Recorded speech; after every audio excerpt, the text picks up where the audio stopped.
আসসালামু আলাইকুম।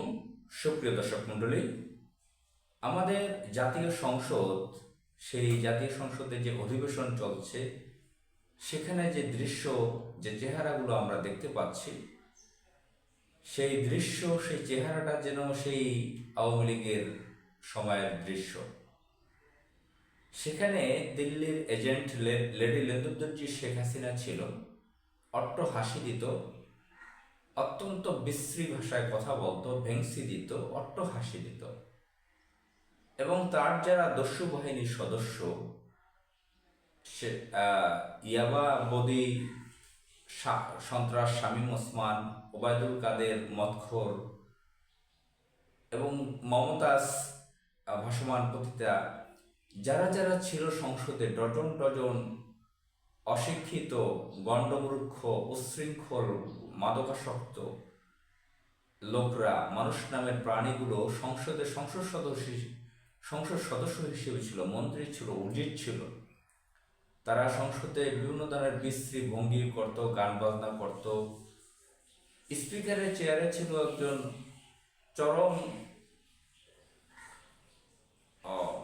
Joker, comedian এবং চরিত্রহীন আব্দুল হামিদ, এবং একজন মহিলা ছিল শিরিন শারমিন চৌধুরী, অত্যন্ত মোটা আলুর বস্তা, অনেকগুলো ডিগ্রি নিয়ে বসে আছে, শুধু শুধু পুতুলের মতন বসে থাকতো। ডেপুটি স্পিকার পদে থাকতো উগ্র আওয়ামী লীগের অনেকে, যেরকম কর্নেল অবসরপ্রাপ্ত শওকত, যেরকম শামসুল আলম টুকু পাবনার,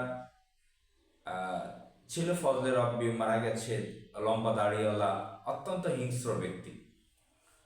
তো সংসদের সেই পরিবেশ ছিল শেখ হাসিনার সময়। পুরো সংসদটা যেন একটা আওয়ামী লীগ সন্ত্রাসী ক্লাবে পরিণত করেছিল। সেই ক্লাবে বসে খালেদা জিয়াকে নিয়ে বিশ্রী কুরুচিপূর্ণ কথা বলা হতো নিয়মিত।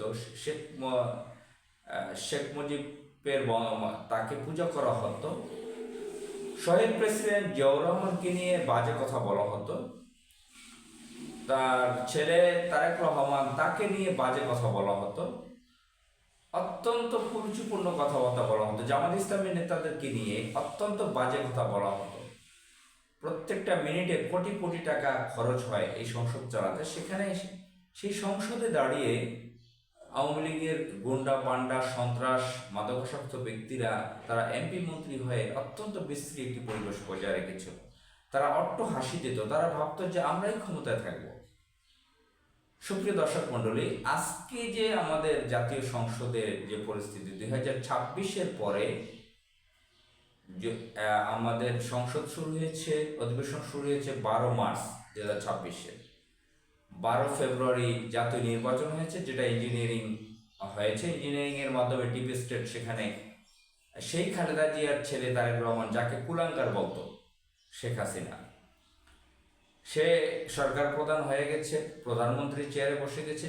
তাকে ভোট দেয় না, ভোট দিচ্ছে মানুষের প্রধানমন্ত্রী হওয়ার জন্য, সরকার গঠন করার জন্য জামাত ইসলামীকে, এনসিপিকে, 11 দিনের জোটকে। কিন্তু ডিপ স্টেট তাদেরকে বসিয়ে দিয়েছে, সেনাবাহিনী, আমলা, বিভিন্ন গোয়েন্দা সংস্থা এবং প্রতিবেশী দেশের তাদের বিভিন্ন ধরনের সহযোগিতায়।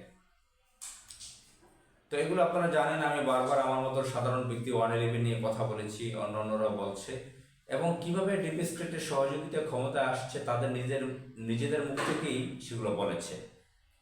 ইন্টারিম সরকারের যারা উপদেষ্টা ছিল, রেজওয়ানা হাসান, এবং আমরা ইলেকশনের দিন যে আলামতগুলো, যে কার্যক্রমগুলো দেখেছি, সার্বিক পরিস্থিতিতে আমরা সবকিছু বুঝতে সক্ষম হয়েছি। এখন এই যে বিএনপি সরকার গঠন করেছে, প্রধানমন্ত্রী হয়েছে সেই কুলাঙ্গার, সেই হাওয়া ভবন, সেই খাম্বা, এবং তাকে নিয়ে আরো বহু কথা আছে। তো যাই হোক, এখন সে বিএনপি সরকার গঠন করেও আমরা সেই সংসদের সেই পরিস্থিতিকে উন্নতি করতে পারিনি। খুবই সামান্য পরিবর্তন ঘটেছে, খুব বড় একটা পরিবর্তন ঘটে নাই। সেই সরকারি দলে যারা আছে, ডিপ স্টেটের সহযোগিতা ক্ষমতা আসছে, তারা সেই আওয়ামী লীগের মতন পরিস্থিতি করে রেখেছে। যাদেরকে মন্ত্রী উপদেষ্টা বানিয়েছে, যাদেরকে এমপি করে এনেছে, তারা এই আমি 2 দিন সংসদ শুনলাম, এখানে স্পিকারের চেয়ারে চরম পর্যায়ের একজন বাটপার লোক বসা, মেজর হাফিজউদ্দিন আহমদ বীর বিক্রম। 81 বছর বয়স, তার বাড়ি ভোলা। অত্যন্ত চরম পর্যায়ের বাটপার, যে হত্যার সাথে সংশ্লিষ্ট ছিল বলে আলোচনায় আছে। খালিদ মোশাররফের সহযোগী ছিল, একসময় এরশাদের দলে ছিল। তো সেই হাফিজউদ্দিন আহমদ বীর বিক্রম একসময় বিএনপিতে আসছে এবং বিএনপিকে ভাঙার জন্য প্রচুর চেষ্টা করেছে। 111-এর সময় 2024 সালে তাকে স্পিকারের চেয়ারে বসানো হয়েছে। সেই হাফিজউদ্দিন আহমদ বীর বিক্রম স্পিকারের চেয়ারে বসে যেভাবে মনে হচ্ছে সে মারাত্মক লেভেলের সেই হিংস্র হাই স্কুলের শিক্ষক, যে আমরা হাই স্কুল জীবনে এরকম লক্ষ্য করেছি যে তার অনেক অনেক টিচার ছিল ইংলিশের বা ম্যাথমেটিক্সের, তাদের কাছে যদি কোচিং করা না হতো, প্রাইভেট পড়া না হতো, তাহলে যেই ছাত্র সেটা পড়তো না, কোচিং করতো না, তাদের উপরে খুব হিংস্র আচরণ করতো। তো সেটা হলো একদম ব্যক্তি স্বার্থের জন্য। এখন মেজর হাফিজ শুধু ব্যক্তি স্বার্থের জন্য না, তার দলের স্বার্থে, সে যে বিএনপি তাকে যে সুবিধা দিয়েছে, স্পিকারের চেয়ারে বসিয়েছে, এই জন্য সে খুশিতে, অতি খুশিতে সে অত্যন্ত বেপরোয়া আচরণ করছে জামাত ইসলামের সাথে, বিরোধী দলের সাথে।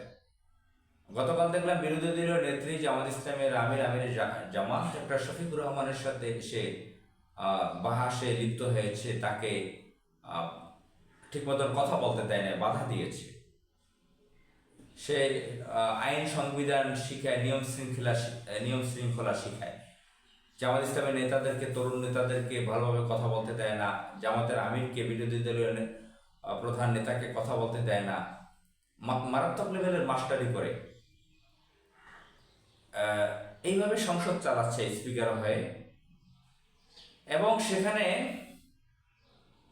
ডেপুটি স্পিকারের সংসদ পরিচালনা তো এখনো দেখি নাই, সেখানে তার একটা কুলাঙ্গারকে বসিয়েছে, বিএনপির আর এক নেতা ব্যারিস্টার মাহবুবউদ্দিন খোকনের কথা, এটা আমার ব্যক্তিগত কথা না। আচ্ছা, এখন এই সংসদে আরেকটা পরিবেশ দেখেন যে সংসদে শিলং সালাউদ্দিন, সে কক্সবাজারের আঞ্চলিক ভাষার টানে কথা বলতেছে সংসদে। কোথায় বিএনপি